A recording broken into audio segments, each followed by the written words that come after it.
அவர் இறங்கிடும் நேரமே. எலியாவின் தேவனே அவர் இறங்கிடும் நேரமே. அசைவாடும் அனலாக்கும் எங்கள் அக்கினி ஜுவாலையே. அசைவாடும் அனலாக்கும் எங்கள் அக்கினி ஜுவாலையே. எலியாவின் தேவனே அவர் இறங்கிடும் நேரமே. கர்த்தருடைய நாம மகிமைப்படுவதாக. ஆண்டவரும் அருமை இரட்சகருமாகிய இயேசுவின் நாமத்தினால இந்த புதிய நாளுக்காய் தேவனை ஸ்தோத்தரிக்கிறேன். நாம் கண்கள் மூடி ஜெபம் பண்ணி இந்த நாளிலே தேவன் கொடுத்த வார்த்தையை நம்ம கேட்போமா? பரிசுத்த தேவனே, உடைய பிள்ளைகளோடு கூட பேசுங்கப்பா. தேவனே, உடைய வல்லமையில கரம் அற்புதங்களை செய்யும்படியா நாங்கள் ஜெபிக்கிறோம் இயேசுவின் நாமத்தின் பிதாவே, ஆமே. எடுத்து வாசிப்போம்.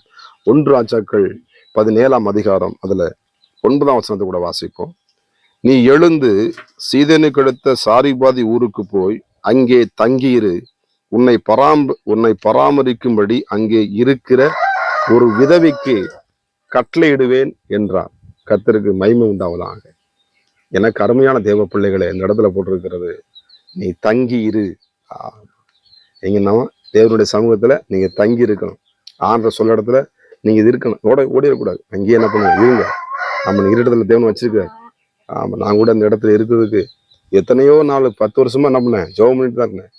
ஆமா, ஆண்டவர் எத்தனையோ காரியங்களை சொல்லி உறுதிப்படுத்தினான். இந்த இடத்துல அவனை வச்சிருக்கிறேன்னு சொல்லி என்ன பண்ணார் ஆண்டவர். கிட்டத்தட்ட 100 10 15 அதுதான் கணக்கு வழக்கே இல்லை ஆண்டவர் நாடகம் கட்டது. ஆனால் அதெல்லாம் என்ன பண்ண ஆண்டவர் உறுதிப்படுத்தினார். கர்த்தருக்கு நான் இங்கே என்ன பண்ணுவேன், வச்சிருக்கேன், உன்னை கொண்டு என்ன பண்ணுவேன், அவங்க செய்ய போறேன்னு சொல்லி என்ன பண்ணாரு. தேவன் தெளிவாய் பேசினார். கர்த்தருக்கு மகிமை உண்டா. அப்ப நம்ம தங்கி இருக்கும் அப்பா சொன்ன கேட்கும் பொழுதுதான் நம்மளுக்கு ஆசீர்வாதம். அப்ப தகப்பன் வச்சிருக்கிற இடத்துல அப்பா அம்மா கொடுக்குற அந்த ஸ்கூல்ல நம்ம சரியா படிக்கணும். படிச்சா தான் நல்ல மதிப்பெண் எடுத்து நல்ல ஒரு பொசிஷன்ல வர முடியும். கர்த்தருக்கு மகிமை உண்டாவதாக. எனக்கு அருமையான தேவ பிள்ளை இந்த இடத்துல சொல்லப்பட்டிருக்கிறது, அங்கே தங்கி உன்னை பராமரிக்கும்படிக்கு நம்மளை என்ன பண்றான், தேவன் பராமரிக்கிறார். எனக்கு அருமையான தேவ பிள்ளைகளே, ஒரு பாஸ்டர் கூட பார்த்தோம்னா அவன் கணவன் மனைவி அவங்களுக்கு ஒரு பையன், இன்னொரு என்ன பண்ணுங்க கன்சீவ் வந்தாங்க. 2வது பையன் கன்சீவ். ஆனால் அந்த பாஸ்டர் என்ன பண்ணும், ஊழியத்துக்கு தேவை நினைச்சு கொண்டு வந்துட்டார். அப்போ பைபிள் வச்சு படிக்கணும். இப்போ என்ன பண்ணணும் தெரியல, வருமானம் கிடையாது. ஃபீஸுக்கு ஸ்கூல் என்ன பண்ணும், அந்த காலேஜ் ஃபீஸ் கட்டணும். சரி, இவர் என்ன பண்ண விசுவாசம் என்ன பண்ணாரு, சரி ஆண்டர் நடத்துவான்னு சொல்லிட்டு என்ன பண்ணாங்க, அவர் பைபிள் வச்சு போய் சேர்ந்துட்டார். இப்போ மாதத்துக்கு 500 ரூபா. ஆமாம், பைபிள் வச்சு கட்டுறதுக்கு மாதத்துக்கு 2000 அது 16 பார்த்தீங்கன்னா அந்த மாத ஃபீஸு அப்போ 500 ரூபா கட்டணும். அப்போ எல்லா ஸ்டூடெண்ட்ஸும் கட்டிடுவாங்க. அந்த ஒரு பாஸுக்கு நம்ம கட்டுறதுக்கு பைசா இல்லை. ஏன்னா ஒய்ஃபு கன்சீவாக இருக்காங்க, அவங்க வீட்டுக்கு அம்மா வீட்டில் இருக்கிறாங்க. ஆனாலும் பைசா கிடையாது. இந்த பாஸுக்கு என்ன பண்ணும், ஒன்றுமே பைசா கிடையாது. என்ன பண்ணணும், முடிச்சுட்டு இருந்தாராம். அப்போ உடனே டைரக்டர் கூட்டு வந்து, என்னப்பா எல்லாரும் ஃபீஸு கட்டிட்டாங்க, நீ மட்டும் கட்டாமல் இருக்கப்பா அப்படின்னு சொன்னாங்க. அப்போ அவர் சொன்னாராம், என்னை அழைச்சி கொண்டு வந்தவர் என்னை இந்த பைபிள் வச்சு படிக்க வச்சவர் நிச்சயமா அந்த பைசாவை ஏசப்ப கட்டுவார். அவரு தான் கட்டணும். நான் எங்கே போய் கட்டுறது, எனக்கு எங்கே பைசா இருக்கு. என்னை அழைச்சி கொண்டு வந்தா அவர் தான் என்ன பண்ணணும், பைசா கொடுக்கணும். எனக்கு தேவையான அவர் தான் செய்யணும். நிச்சயமா செய்வார் டைரக்டர் சொல்லிட்டு அவர் அந்த டைரக்டர் என்னடா அந்த பையன் எப்படி பேசுறான், காசு கேட்டா என்ன பண்ண எப்படி சொல்றானேன்னு சொல்லிட்டு அவர் அப்படியே தான். அதை கேட்ட நேரத்துல அதே நேரத்துல அடுத்த நாள் என்ன பண்ணாங்க, பீஸை ஒரு ஆள் என்ன பண்றாங்க, அந்த பாஸுக்கு தேவையான பீஸை கட்டிட்டாங்க. என்ன பண்ண ஆச்சரியப்படும், எப்படி தம்பி எப்படின்னு. என்னை அழைச்சவர் ஆண்டவர் நிச்சயமா என்னை பராமரிப்பார்.